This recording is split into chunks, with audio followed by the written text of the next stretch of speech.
Dorothy was just a teenager when she started having these vivid dreams of a past life that she lived as a priestess in Egypt. Usually people who claim to remember their past lives are children, and over time this power seems to dissipate. So the older they get, the more they seem to forget about their past lives. But not in the case of Dorothy Eady. The older she got, her memories just grew, so much so that she contributed to archaeological findings despite having no formal education in Egyptology, hieroglyphics, or archaeology. I'm pretty skeptical and I don't usually believe in this stuff, but I think this is one of the most convincing cases of reincarnation or a past life I've ever come across. Hi, my name's Yasmin and I make videos about things that are scary or disturbing. So if you want to follow along, I post new videos every single week. Subscribe to my channel and give the video a thumbs up and I'll get on with the rest of it.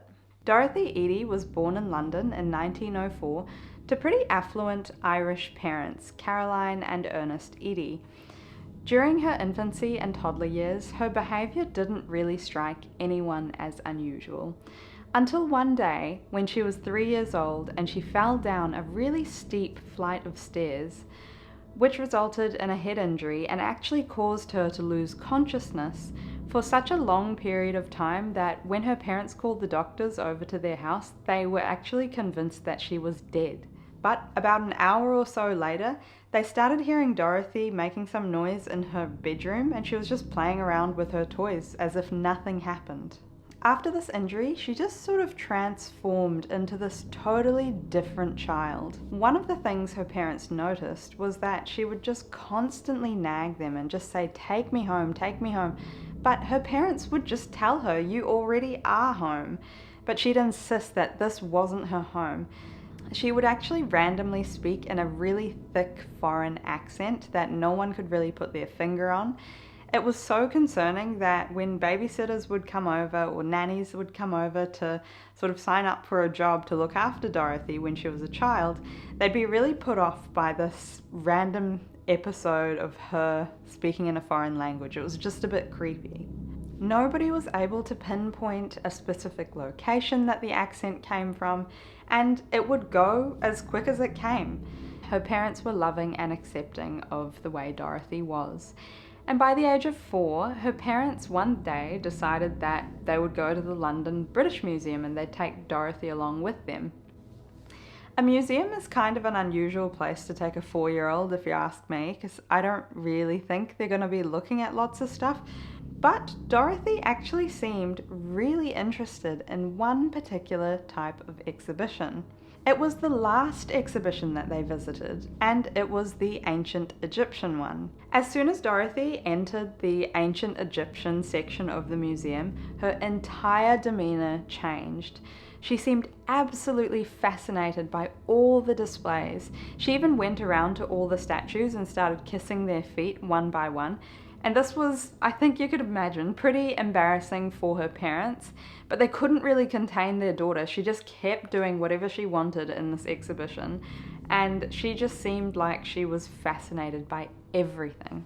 She went so far as to say that these are my people, and they would spend hours at the Egyptian exhibit. In fact, it was actually really hard for her parents to get Dorothy to leave because she was so obsessed with everything in this room. Her parents realized how much she loved this exhibit, and throughout her childhood, they actually made some pretty regular family visits there because it seemed to actually calm Dorothy down. So why not? For Dorothy's 7th birthday, her dad gave her an encyclopedia which happened to have just one little section of ancient Egypt in it. Dorothy spent hours looking over this section. She would read it over and over and over again. She'd look at the hieroglyphics, she'd even take out like a magnifying glass, and she'd just really examine all the details about every aspect of these pages in the encyclopedia. When her parents asked her what exactly she was trying to do, she'd say she's trying to remember. but her parents had no idea what she was trying to remember, and I don't think Dorothy really did either. Dorothy came from a pretty religious family, and she attended Sunday school throughout her whole childhood, and one Sunday morning the priest arrived at their doorstep to speak with her parents. He advised them that Dorothy was no longer welcome at Sunday school because she refused to sing a hymn that spoke poorly of the ancient Egyptians. But also, Dorothy started to claim that Christianity was based off an old religion from ancient Egypt, which was just a no-go at Sunday school.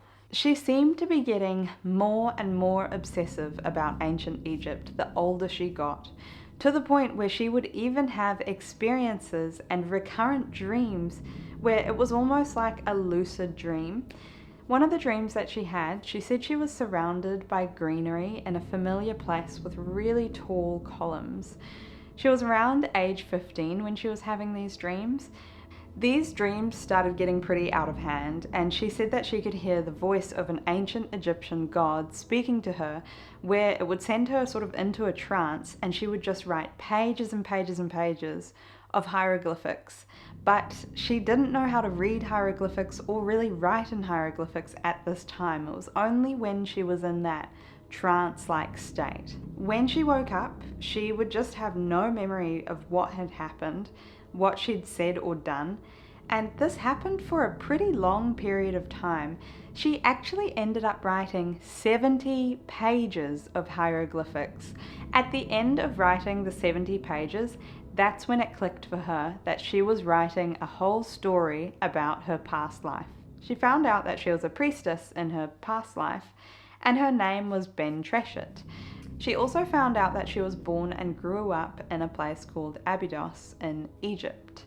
She found out that she had an affair with Pharaoh Seti I and had fallen pregnant. But because of this affair, Ben Treshet didn't know what to do, and she approached a high priest for advice. He just said, it's not a good situation, it's a severe sin against Isis, and that she would be sentenced to death for this. Because of her fear, things didn't really end well for her, and she didn't survive, neither did her unborn child. Now, after writing this short book, Dorothy was convinced she had a past life in Egypt. Her curiosity for ancient Egypt never died down, and by the age of 21, she had a job working for her parents' company, until one day, there was an exciting opportunity. It was a position that became available at the Egyptian Public Relations magazine in London, and she quickly applied, and surprisingly, she got the job. At this new job, she met a wealthy Egyptian man named Eman Abdel Meguid, and they eventually fell in love and got married. Eman invited her to come to Egypt, and this would have been her first time ever going to Egypt. So she was pretty excited. Once she got there, she fell to the floor and started kissing the ground. She claimed for the first time ever that she was finally home. Dorothy and Eman had a son who they actually named Seti. After this, she changed her name to Omm Seti, which translates to Mother of Seti. But sadly, soon after Seti was born, her and her husband got a divorce, partially because of Dorothy's severe obsession with ancient Egypt. Omm Seti was dedicated to living her life in Egypt, though for years she worked for the Egypt's Department of Antiquities as a hieroglyphics translator. Even though she never had any formal training in this field, she still somehow knew how to interpret hieroglyphics. And in 1952, she was finally able to get a job in Abydos. Once she got to Abydos, her shoes came off and she just started sleeping in the temples at night. She would pray to the Egyptian gods. People from the outside honestly thought she was a little bit crazy. She told the chief of antiquities that she did this because she actually believed that she lived in the Temple of Siti in her past life, but of course no one believed her. At this time, it's important to know that there was no publication available as to what the Temple of Seti was like, and Dorothy had never seen the Temple of Seti in real life in person before. So as almost like a test, the chief of antiquities took her to the Temple of Seti, and he made sure it was nighttime. So she didn't have any visual cues, she didn't have a map, nothing. And Dorothy knew the place like the back of her hand. She knew the entire layout. She got to a specific area though, and she said, "Where are the gardens?" Apparently the Temple of Siti once had a really beautiful, lush garden, and Dorothy was shocked. She didn't know where this garden was, and she was sure it existed because she'd seen it in her dreams. She was so convinced that she actually told the Chief of Antiquities that there's a garden there. She pointed at the location where that garden would be. Archaeologists actually dug in that area, and lo and behold, they found the garden of the Temple of Siti. Another weird thing that happened that nobody can explain is that Dorothy was looking for a hidden tunnel somewhere, but she couldn't find it because it hadn't been discovered yet. So she went sort of to the north side of the temple and she asked people to dig there because she said there is a hidden tunnel there. Now there's no way anyone would even suspect there was a hidden tunnel, but she was right with one prediction, so the archaeologists decided to investigate. And they found the hidden tunnel, exactly where Dorothy instructed them to look. Dorothy spent the rest of her life dedicated to uncovering ancient Egyptian relics. Even when she was of retirement age, she was actually given special permission to keep working because she was such a valuable member to the archaeology team, even though she herself was not an archaeologist or trained. Another interesting fact is that the tomb of Tutankhamun was found in 1922, and Dorothy claimed that the missing tomb of Nefertiti would be under his tomb. Again though, there's no way that she would have known this or had any idea because there was no information to sort of point to this conclusion at that time. But sure enough, in 2015, so pretty recently, they did some radar imaging that was done sort of under Tutankhamun's tomb, and they were able to find that there was another chamber exactly where she said it would be, right under his tomb. Unfortunately though, Nefertiti's tomb has still not been found. That was the story of Dorothy Eady. It was super weird and I hope you found it interesting. Please subscribe to the channel, give it a thumbs up, and I'll see you in the next one. Bye!